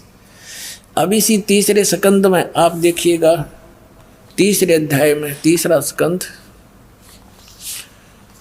और ये 3रा अध्याय है 1 से 3, ये 3रा लास्ट आ रहा है। यहाँ पर यहाँ 120 पृष्ठ पे विष्णु जी बता रहे हैं कि ये वे ही दिवांगना हैं। दुर्गा को जब पहचाना इसने थोड़ा थोड़ा, तो क्या बताते हैं? ये वही दिवांगना है जिनके पर्यावरण में मुझे दर्शन हुए थे। जब कुछ नहीं था उस समय मैंने इसके दर्शन करे थे, दुर्गा के। ये उस समय मैं बालक रूप में था, छोटा सा बच्चा था। मुझे पालने से झुला रही थी। वट वृक्ष के पत्थर पर एक सुदृढ़ सैया बिछी थी। उस पर लेटकर मैं पैर के अंगूठे को अपने कमल जैसे मुख में चूस रहा था। अब काल ने रिमोट ऑन कर दिया, इसको अपना पिछली झलक दिखा दी। अब हम अब हम परमात्मा की इस वाणी को सिद्ध करते हैं। गुण तीनों की भक्ति में ये भरम पड़ो संसारे, कह कबीर निज नाम बिना तुम कैसे उतरो पार। तीन देव की जो करते भक्ति, उनकी कदे ना होवे मुक्ति। तीन देव रजगुण ब्रह्मा सतगुण विष्णु उत्तम गुण शिव जी। अब हम श्रीमद् भगवत गीता को पढ़ते हैं। यह है श्रीमद् भगवत गीता, गीता प्रेस गोरखपुर से प्रकाशित है। इसके अध्याय नंबर 7 में हम प्रवेश करते हैं। इस अध्याय नंबर 7 में कमाल कर रखा गीता ज्ञानदाता काल में। ये यहाँ से शुरू होता है, 7वां अध्याय 7वां अध्याय। अब कहता है, हे पार्थ, अनन्य प्रेम से मुझ में आसक्त चित्त मेरे प्राण होकर योग में लगा हुआ तू जिस प्रकार से संपूर्ण विभूति बल ऐश्वर्य गुणों से युक्त सबके आत्म रूप मुझको संशय रहित जानेगा। ये सीधा समग्र माम, यानी समग्र माने पूर्ण रूप से सर्व सब भाव सब प्रकार से मुझको तू बिल्कुल संशय रहित जानेगा, ऐसा ज्ञान सुनाता हूँ। सुन, मैं तेरे लिए, अभी दूसरा 7वें अध्याय का दूसरा श्लोक है, मैं तेरे लिए इस विज्ञान सहित तत्व यानी ज्ञान को, तत्व यानी ज्ञान को संपूर्णतः कहूँगा, जिसको जानकर संसार में फिर कुछ जानने योग्य शेष नहीं रह जाता। कि ऐसा ज्ञान सुना दूंगा कि इसको जानने के बाद फिर कुछ भी जानना बाकी नहीं रह जाएगा। अब देखना, अब हम आते हैं अध्याय नंबर 7 के और श्लोक नंबर 12 पर।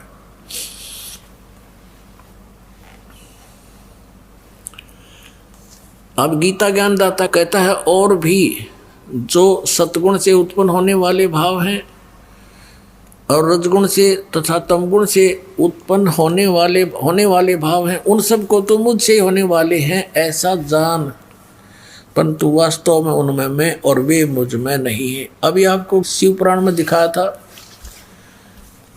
कि वहाँ क्या बताया है, ये देखिएगा। शिव पुराण दिखाना ही पड़ेगा एक बार फिर आपको। ये 9वां अध्याय है रुद्र संहिता का, गीता प्रेस गोरखपुर से प्रकाशित, ये आपको दिखाई थी। इसके 110 पृष्ठ पे ये है रुद्र संहिता।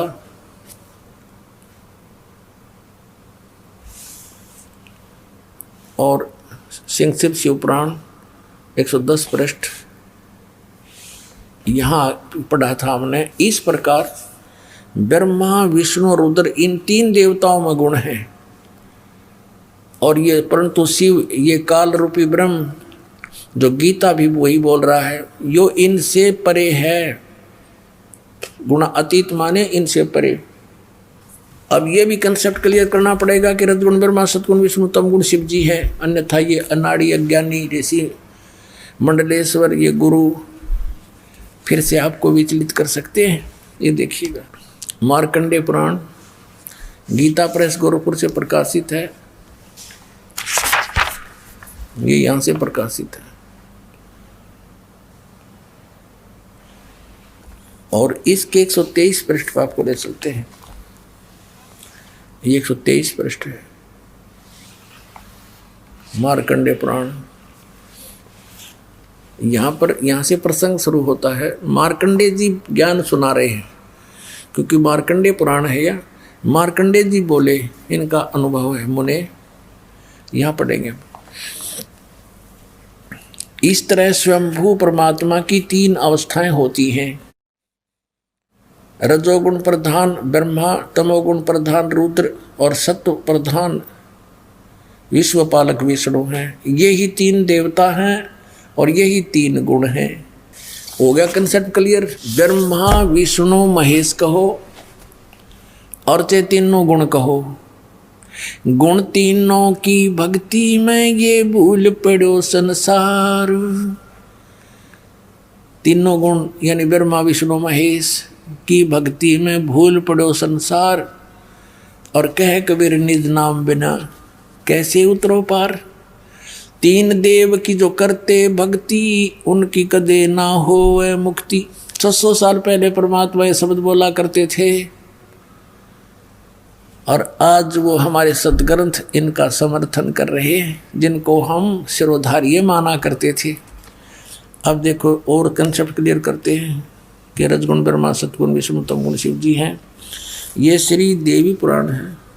अत देवी भागवतम सभाष्टीकम सहमात्यम, खेमरा श्री कृष्ण दास प्रकाशन, बम्बई 4, ये यहाँ से प्रकाशित। इसके तीसरे सकंद में आते हैं। अत श्रीमद देवी भागवते भाषा टीका युक्ते तृतीय सकंद प्रारंभते। इसके हम 11 पृष्ठ पर पहुँचते हैं। ये 11 पृष्ठ है अध्याय 5 का तृतीय सकंद का, और इसका 8वां मंत्र हम पढ़ेंगे। 7वां या अंत हुआ, 8वां प्रारंभ हुआ। हे माता, यदि हमारे ऊपर सदा आप दया युक्त हो तो हमको तमोगुण में किस प्रकार प्रदान किया है। ब्रह्मा रजोगुण और हरि सतगुण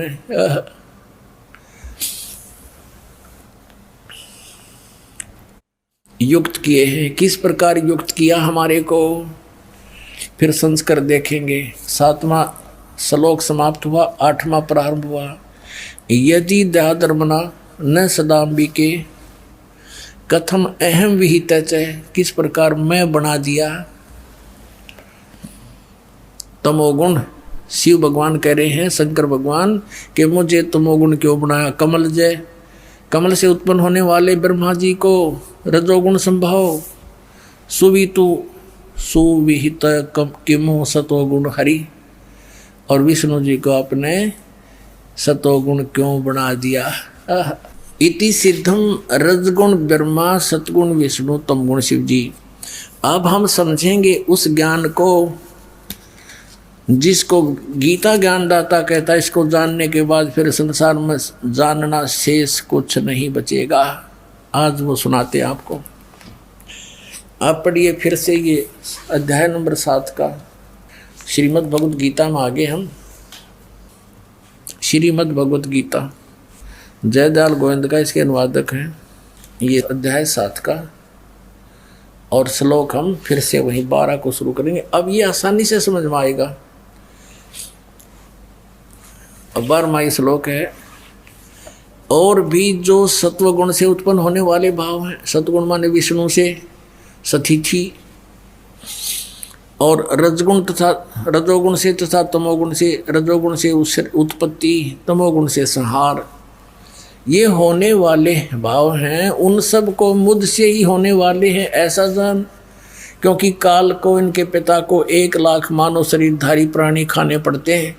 उनके लिए इसने तीनों पुत्रों को एक एक गुण युक्त कर दिया। आप इनसे दूर रहता है, कभी किसी के सामने नहीं आता। और कहते हैं काल निरंजन सुन ठिकाना, ब्रह्मा विष्णु शिव भेद नहीं जाना। 21वें ब्रह्मांड में रहता बहुत दूर, और ब्रह्मा विष्णु महेश भी उनके विषय में नहीं जान सके, अपने पिता के विषय में। और उस परम पिता ने जो सबका पिता है, सबका बाबा है, सबका दादा है, उसने आके बताई फिर सारी हिस्ट्री सृष्टि। उन्होंने खुद रची। कबीर साहब ने अपनी रची हुई को आप ही बता सकता है। यही वेद कहते हैं कि अपनी सृष्टि को वो स्वयं ही ठीक ठीक बताने के लिए आता है, वही बताता है। अब हमने 12वां श्लोक पढ़ लिया, अब 13वां पढ़ेंगे। अध्याय नंबर 7 का गीता जी का। अब 13वां श्लोक देखिएगा। गुणों के कार्य रूप सात्विक, राजस और तामस, इन तीनों प्रकार के भावों से ये सारा संसार प्राणी समुदाय मोहित हो रहा है। इन तीनों गुणों से परे, रजगुण ब्रह्मा, सतगुण विष्णु, तमगुण शिव जी से परे मुझ अविनाशी को नहीं जानता। ये काल अपने आप को कह रहा है कि मुझ अविनाशी को नहीं जानता। ब्रह्मा विष्णु महेश तक सीमित है, इसका भाव ये है कहने का।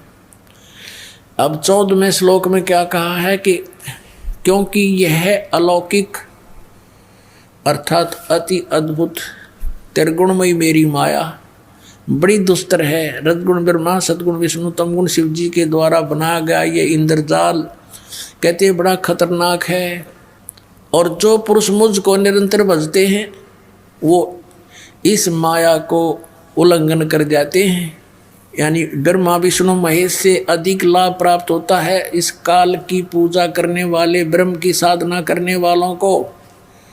ये कहता है कि जो इन तीनों गुणों की भक्ति छोड़कर, रजगुण ब्रह्मा, सतगुण विष्णु, तमगुण शिव जी की, वो मेरी भक्ति करते हैं तो इनसे ज्यादा लाभ वो ब्रह्म लोक में चले जाते हैं।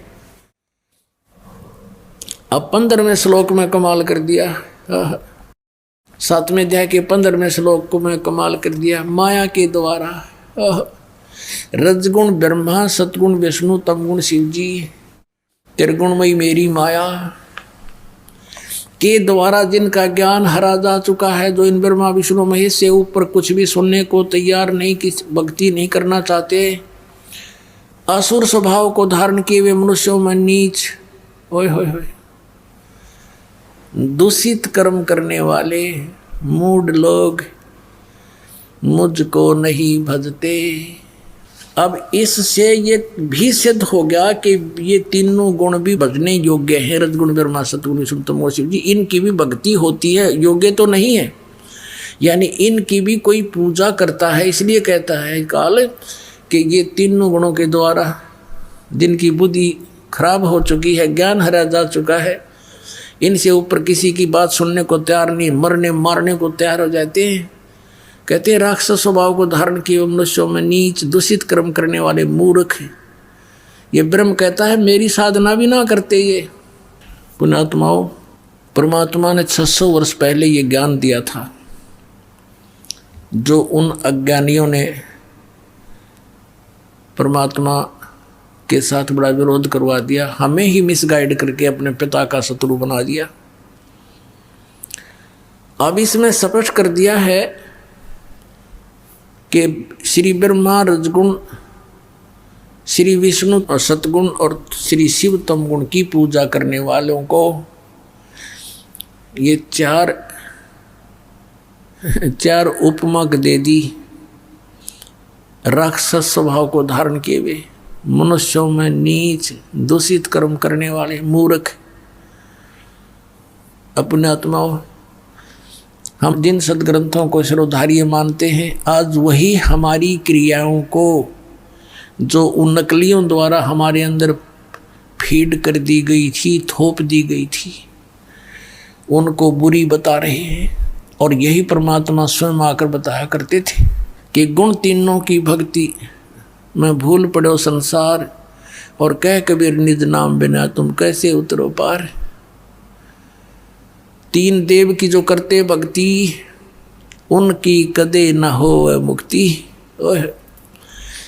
अब जैसे हिरण्यकशिपु ने रजगुण ब्रह्मा की उपासना भक्ति की थी और उससे सिद्धियां प्राप्त करके उसने कैसे जुल्म ढाए अपने ही पुत्र पर, राक्षस कहलाया और कुत्ते वाली मौत मारा गया। रजगुण उपासक श्री ब्रह्मा जी का उपासक हिरण्यकशिपु कहते हैं, हिरण्यकशिपु छाती तुड़वाई और ब्राह्मण बाणा कर्म कसाई। कहते हैं हिरण्यकशिपु छाती तुड़वाई और ब्राह्मण बाणा और कर्म कसाई। ब्राह्मण माने वो तो विद्वान, बताओ भगत, ब्राह्मण का अर्थ भक्त भी होता है। भक्ति करी बड़ा जबरदस्त और फिर ये कर्म करे, कर्म कसाई जैसे अपने पुत्र का भी दुश्मन हो गया, अपने आप भगवान बन बैठा। राक्षस स्वभाव को धारण किए हुए मनुष्यों में नीच, दूषित कर्म करने वाले दुष्ट मूर्ख है। अब हिरण्यकशिपु ने एक छोटे से मासूम बालक को मारने के लिए कितने ओछे हथकंडे अपनाए अपने ही पुत्र को। तो बताओ राक्षस में और दुष्ट में, मूर्ख में, दूषित कर्म करने वाले में और कौन सी कसर रही। भगवान शिव तमोगुण की भक्ति करता था कौन? रावण। और कैसा जुल्म किया, सूरवीर होकर के पराई स्त्री को उठावे, इस जितना दुष्ट कर्म कोई हो ही नहीं सकता। और फिर त्रिलोक की भगवान की पत्नी जिनको माँ की दृष्टि से देखा जाता है, उस माता को उठा लाया सीता जी को और उसको पत्नी बनाने की कुचेष्टा करता रहा, लेकिन वो अलग बात है, सफल नहीं हो सका। बाकी उसकी नीत गंदी थी और ऐसी उपासना करता था भगवान शिव की, आज के तो कोई भक्ति कर नहीं सकता, ना कर सका। यहाँ से गर्दन काट के और अपनी बलि दे दी थी 10 बार। इतना ये भगवान वर्कडन दे देते हैं, जैसा किया वैसा ही 10 बार इसको जीवन दे दिया, लेकिन मोक्ष नहीं, कर्म के दंड का बचाव नहीं। हिरण्यकशिपु ये तमोगुण शिव की भक्ति करता था। कौन? भस्मागिरी एक तपस्वी था। भगवान शिव के द्वार के सामने, उनके महल के सामने, रेजिडेंस के सामने ऊपर को पैर करके नीचे को सिर करके खड़ा हो गया। 12 वर्ष तक खड़ा रहा। तब पार्वती ने कहा कि हे भगवान, आप तो समर्थ हैं, महादेवों के देव हैं, आप क्या नहीं कर सकते? क्या मांगता आपका पुजारी? इसको फ्री करो। अब भगवान शंकर जी ने कहा, तमोगुण शंकर ने, कि मांग भाई, क्या मांगता है भस्मागिरी? भस्मागिरी ने कहा कि प्रभु वचनबद्ध हो जाओ तब मांगूंगा, वैसे नहीं। भगवान ने सोचा कि मांगते हो, एक सिद्धि और मांग लेगा। कहने लगा भी ठीक। भगवान शंकर बोले भी ठीक है, मैं वचनबद्ध हो गया, मांगो क्या मांगता। खड़ा हो गया। क्या मांगा कि आपने जो ये कड़ा पहन रखा, ये कड़ा दे दो। उस कड़े में क्या करामात थी, क्या विशेषता थी कि उस कड़े को किसी के सिर पर रख कर यूँ कह दे भस्म, तो वो जल जाता था सामने वाला। उसमें ऐसी सिद्धि शक्ति थी। और इस बात से परिचित था कौन? शिव का पुजारी भस्मागिरी। भगवान शिव ने वचनबद्ध हो गए थे, तुरंत अपना कड़ा निकाल कर दे दिया अगले पुत्र। भगवान शिव ने सोचा जंगल में रहता है, अपनी रक्षा के लिए मांगता होगा। अब जो ही भस्मागिरी के हाथ में आ गया कड़ा, वो भस्म कड़ा, अन्यों बोले ही बोले, होशियार शंकर भगवान जिसकी पूजा करे था उससे का दुश्मन हो गया। और कहा कि अब तुझे मारूंगा, पार्वती को अपनी पत्नी बनाऊंगा। हा हा हा लगा हंसने। भगवान शंकर ने सोचा ही तो बस सचमुच तेवर बदल गया। इसने तो तेवर बदल लिए, सचमुच करेगा यूँ तो काम। और यूँ करे शंकर भगवान की तरफ। शंकर भगवान ने तो डांक ठोक दी, फुल स्पीड तो भाग दिया, मर गया भाई। अब पुण्यात्माओं, इनको अविनाशी कहा करते हम, और ये कथा रोज पढ़ा करते। अविनाशी तो कबीर भगवान थे, परमेश्वर कबीर देव, जुलाहा कबीर, दान कबीर। और उनको कहने लगे कि तुम्हें उबलते हुए कढ़ाई में तेल के, सरसों के तेल के कढ़ाई में तेरी परीक्षा लेंगे। परमात्मा बोला ले लो। परमात्मा बैठ के जाके और जो के तो रहे। और फिर एक झेरे कुएं में डाल दिया परमात्मा को। ऊपर से मिट्टी गोबर सब कुछ भर दिया, छड़े सैकड़ों फुट मिट्टी, हजारों टन मिट्टी ठोक दी। सेक्त की गया सिकंदर लोधी के पास के, कहा कि तेरे उस भगवान को हमने मार डाला और झेरे कुएं में ठोक दिया है। सिकंदर लोधी कहने लगे वो तो देखो कमरे में बैठे हैं। जाकर देखा कमरे में बैठे, पसीने आगे सब कहे ये तो ये बैठे, हम कहें फूक दबाए मिट्टी में। अविनाशी तो ये थे भाई, ये अविनाशी नहीं थे। ये आप कहने लग रहे हम अविनाशी नहीं है, हमारा जन्म मृत्यु होता है। तो ये लोक वेद सुना कर हमारे पूर्वजों का नाश कर दिया नकली संतों, ऋषियों में, ऋषियों मंडलेशों, गुरुओं ने। अब इनसे बच्चों टाइम दिया पुण्यात्माओं, पाछे गई सो जान दो, बाकी बची रख लो। कुछ नहीं गया अभी तक। असंग जन्म और होने थे, ये पीछा छूट जाएगा। अब ये तो तमोगुण शिव जी के उपासकों की कथा सुना दी कि राक्षस स्वभाव को धारण किए हुए इतने बुरा दुष्ट कौन होगा अपनी माता के ऊपर नीयत खराब कर रहा, क्योंकि गुरु यानी इष्ट की पत्नी माँ के तुल्य होती है। और आगे आके भगवान शंकर जी और पीछे पीछे पुजारी, आगे भगवान दोनों जहाँ स्पीड खींचे। अब भस्मागिरी ने तो ये था, जब लग यो शिव जी नहीं मर लेगा इतने तो फ्री नहीं हो सकता, इसको मार के सांस लूंगा। आगे आपको पता है कि फिर भगवान आए पार्वती रूप बना के, गंडहत नाच नचा के भस्मागिरी को मारा। फिर श्री शिव जी के पास जाकर के उसका दिल डांटा कि मैंने भस्मागिरी को मार दिया है। अब वो भस्मागिरी फिर भस्मासुर कहलाया, राक्षस से। ये है पुण्यात्मा गूढ़ रहस्य इन सदग्रंथों के, जो तत्वदर्शी संत के बिना इनको समझा नहीं जा सकता। तत्वदर्शी संत परमात्मा का, कबीर भगवान का कृपा पात्र होता है, उसी की बुद्धि खुल सके, ना तो यू काल खुल ना दे किसी की भी। अब आपको सुनाते हैं कि एक समय हरिद्वार के अंदर कुंभ का पर्व लगा, पर भी नहाने का समय निर्धारित हुआ। सभी ये त्रिगुण उपासक वैष्णव, ये सतोगुण विष्णु जी के उपासक संत, और भगवान शंकर तमोगुण के उपासक ये गिरी पुरी सन्यासी, और ये नागा नाथ कनपाड़े और बिना कनपाड़े, ये सभी तमोगुण शंकर के उपासक हैं, और वैष्णु साधु विष्णु जी के उपासक हैं। ये सभी स्नान करने के समय जहाँ ये कुंभ का मेला लगता है, वहाँ अपने अपने ग्रुप में, अपने अपने समुदाय में ये एकत्रित हो जाते हैं। गिरी अपने ग्रुप में, पुरी सभी अपने ग्रुप में, और वैष्णव अपने ग्रुप में, नागा अपने ग्रुप में। फिर स्नान करने के समय ये सभी चल पड़ते हैं अपने अपने समुदाय में।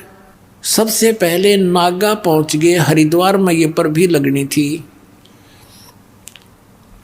कुंभ के मेले की, हर की पैड़ी पे।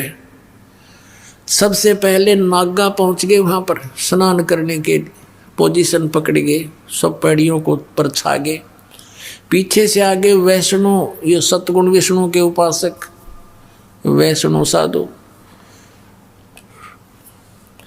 इन्होंने नागाओं से कहा कि ए नागाओं, प्रथम स्नान हम करेंगे, तुम मत नहाना पहले, क्योंकि हम सर्वश्रेष्ठ हैं, हम विष्णु जी के उपासक हैं। नागा कहने लगे कि नहीं, हम सर्वश्रेष्ठ हैं, हम त्यागी और बैरागी हैं, हम नी वस्त्र रहते हैं, नी इच्छा फिरते हैं, हम सर्वश्रेष्ठ हैं, हम सबसे पहले स्नान करेंगे। अब वैष्णव साधुओं ने कहा कि तुम काहे के श्रेष्ठ हो, पशु की तरह नंगे फिरते हो, टट्टी के हाथ भी नहीं धोते, सारे शरीर पर तुम राख रमाए रहते हो, आज नहाने वाले बन गए, शरण फिरो, तुम बाहर आओ। अब इतनी बात सुनी थी, वो भगवान भी भूल गए, हर की पैड़ी याद रही नहीं, वह पर भी याद नहीं रही। आपस में लड़ मरे, कट गए, काट गए एक दूसरे को। 25,000 ये त्रिगुण उपासक आपस में लड़कर मर गए, कत्लेआम हो गया, और गंगा के उस जल को लाल कर दिया रक्त से।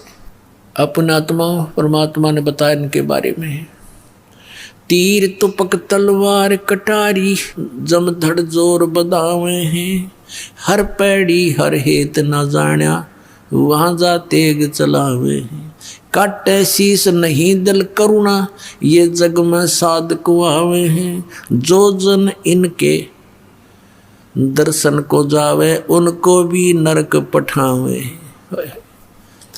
परमात्मा कहते तुम इन महात्मा मानते थे, एक छोटी सी बात पर लड़ मेरे नान के ऊपर के बिजली पड़े थी, गंगा का पानी खत्म हुआ था, आम व्यक्ति भी स्नान कर रहे हों, एक पीछे से आ जा भाई मैं भी नहा लूँ, आजा भाई आजा, स्नान करने वाले जगह दे देते हैं। ये तो आम व्यक्ति से भी गिरे हुए इंसान, इनको महात्मा कहते हो तुम। परमात्मा ने कहा कट शीस नहीं दिल करुणा, इनके दिल में दया भी नहीं, और ये जग में साधक वावे हैं, और जो जन इनके दर्शन को जावे, इन गुरु बना ले, उनको भी नरक पठावे। तो पुण्यात्माओं, इस प्रकार अपने सदग्रंथों को समझना आपके लिए अति आसान हो जाएगा। गुण तीनों की भक्ति में 600 वर्ष पहले भगवान ये कथा सुना गए थे। ये पुण्यात्माओं, पहचान लो भगवान कौन है, कितना आसान है। जिन ग्रंथों को आज तक ये हमारे गुरु नहीं समझ सके, वो भगवान समझ कर बता कर रख कर चले गए थे कि ये होता है, ये लिखा है इनके अंदर, और उस परमात्मा के पाने का मार्ग इसमें नहीं है। वेद हमारा भेद है, मैं ना वेदन के माही, जौन वेद से मैं मिलूं ये वेद जानते नहीं। परमात्मा कबीर जी कहा करते, धर्मदास इन चारों वेदों में मेरी ही महिमा का गुणगान है, मेरे विषय में जानकारी है, लेकिन मैं इन वेदों में लिखी विधि से, वर्णित विधि से मेरी प्राप्ति नहीं हो सकती। और जिस वेद से यानी जिस ज्ञान से मैं मिलूं ये वेद जानते नहीं। वो कौन सा वेद है? वो सूक्ष्म वेद है। सूक्ष्म वेद कौन सा है? गीता जी अध्याय नंबर 4 के श्लोक नंबर 32 में गीता ज्ञानदाता कहता है कि अर्जुन, जो अध्याय नंबर 4 के श्लोक 25 से लेकर 31 तक जिन साधनाओं की जानकारी की है, उनके साधक अपनी साधनाओं को इसलिए कर रहे हैं कि वो उनको पापनाशक जानते हैं, लेकिन इस प्रकार की यथार्थ साधनाओं की जानकारी विस्तार के साथ ब्रह्मणे मुखे सच्चिदानंद घन ब्रह्म की वाणी में कहा गया है। अब यहाँ अनुवादकर्ताओं ने गीता जी अध्याय नंबर 4 के श्लोक नंबर 32 में अनर्थ कर दिया, ब्रह्मणे मुखे का अर्थ लिख दिया इन्होंने वेद की वाणी। और गीता जी अध्याय नंबर 17 के श्लोक नंबर 23 में ब्रह्मणे शब्द है, ओम तत् सत इति निर्देश है ब्रह्मणे त्रिवेद समर्थ है। वहाँ पर इन्होंने ठीक अनुवाद कर रखा है। ब्रह्मणे माने सच्चिदानंद घन ब्रह्म, यानी परम अक्षर ब्रह्म, वो पूर्ण परमात्मा के पाने का ओम तत्सत इति निर्देश है, नथिंग एल्स। निर्देशन माने फाइनल फैसला, डायरेक्शन, ऑर्डर एंड डायरेक्शन, ये निर्देश है। और जो ओम नमः शिवाय, ये ओंकार, रंकार, ज्योति निरंजन, सतनाम आदि, ये 5 नाम, अकाल मूर्त सब स्वरूपी राम सतपुरुष, ये नहीं, ये मंत्र मोक्षदायक नहीं है। इसी के परिणाम स्वरूप राधा स्वामी पंथ के प्रवर्तक श्री शिवदयाल जी वो भूत बने, प्रेत बने, और अपनी से बुक्की में उस लड़की में आकर प्रवेश करके फिर लगे हुक्का पीने लगे, फिर पलंग पर बैठ कर उसी तरह फंड करने। तो पुण्यात्माओं, गरीबदास जी कहते हैं कि सतगुरु पुरुष कबीर हैं ये चारों युग प्रवान, ये झूठे गुरु अमर गए, ये हो गए भूत मसान।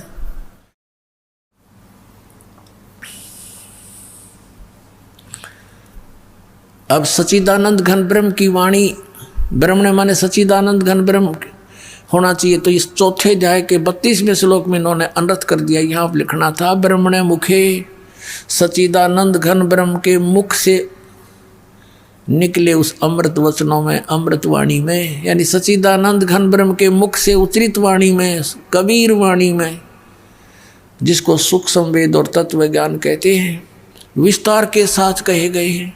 चौथे अध्याय के 34वें श्लोक में कहा कि उस तत्व ज्ञान को जो सच्चिदानंद घन ब्रह्म ने स्वयं आकर बोला है,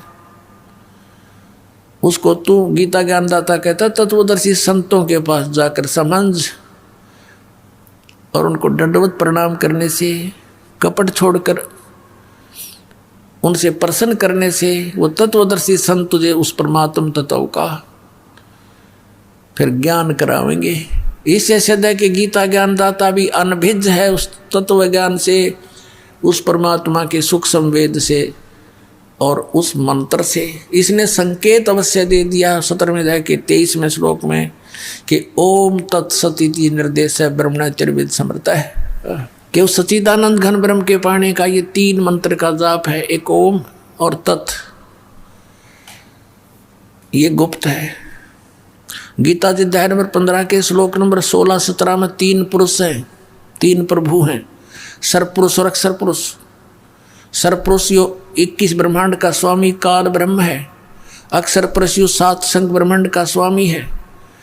और 17वें श्लोक में 15वें अध्याय गीता जी में कहा कि उत्तम पुरुष है तू अन्य परमात्मा इति उदाहरते।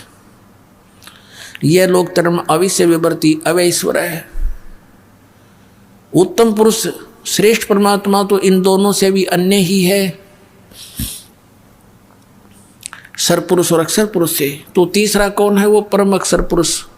गीता जी अध्याय नंबर 8 के श्लोक नंबर 1 में अर्जुन ने पूछा कि हे प्रभु, आपने 7वें अध्याय के 29वें श्लोक में जिस तत्ब्रह्म की जानकारी दी है कि उसको वही व्यक्ति जो इस सारे अध्यात्म से परिचित है, उस तत्ब्रह्म से परिचित है, वो व्यक्ति केवल जरा और मरण से छूटने का ही प्रयत्न करता है।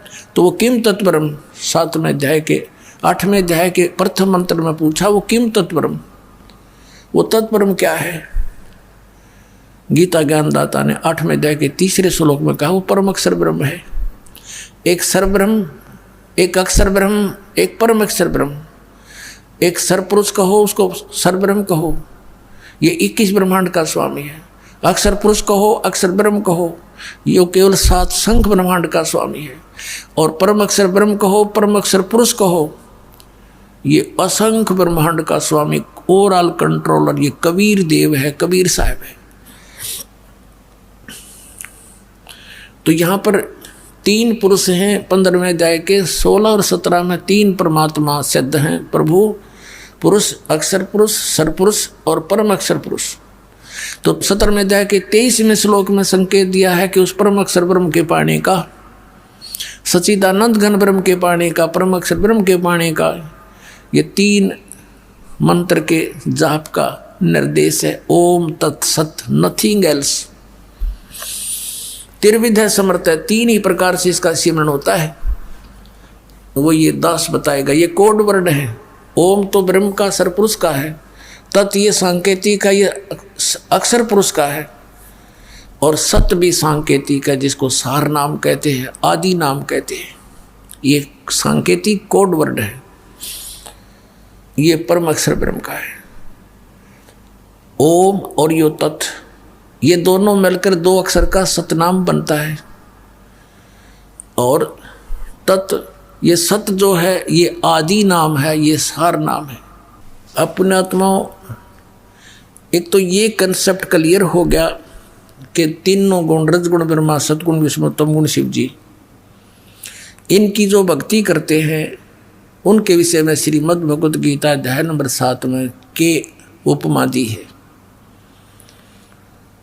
अब 7वें अध्याय के 16 से लेकर 18 तक ये अपने विषय में बताता गीता ज्ञानदाता कि मेरी साधना भी 3 प्रकार के करते, 4 प्रकार के करते हैं, अर्थार्थी, आर्त, जिज्ञासु और ज्ञानी।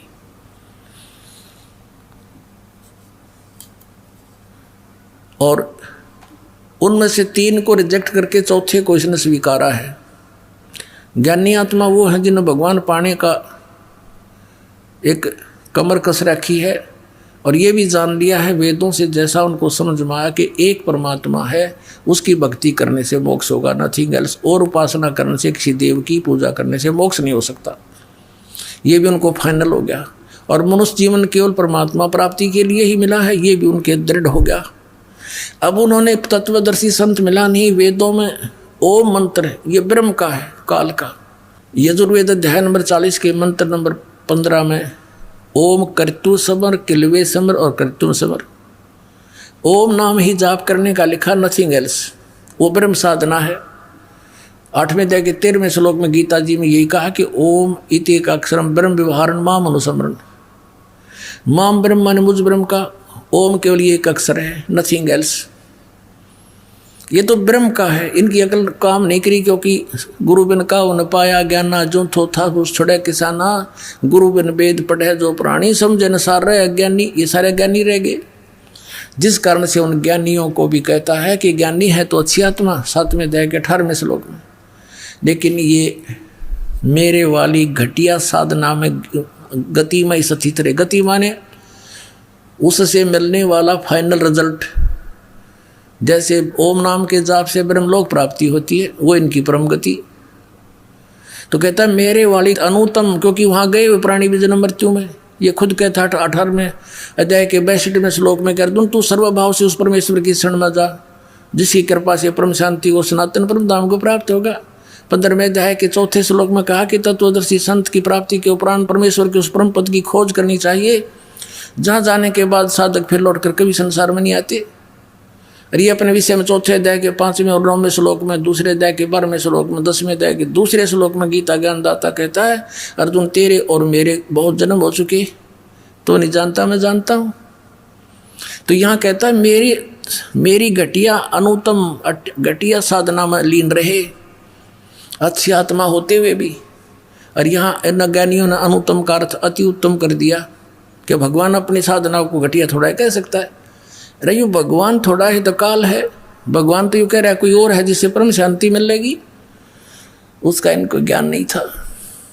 तो अब ये तो हमें पता चला कि परम अक्षर ब्रह्म जो है वो समर्थ शक्ति है, उसको कैसे प्राप्ति हो, वो मोक्ष कैसे हो, वो कौन से प्रमाण है, कहाँ है।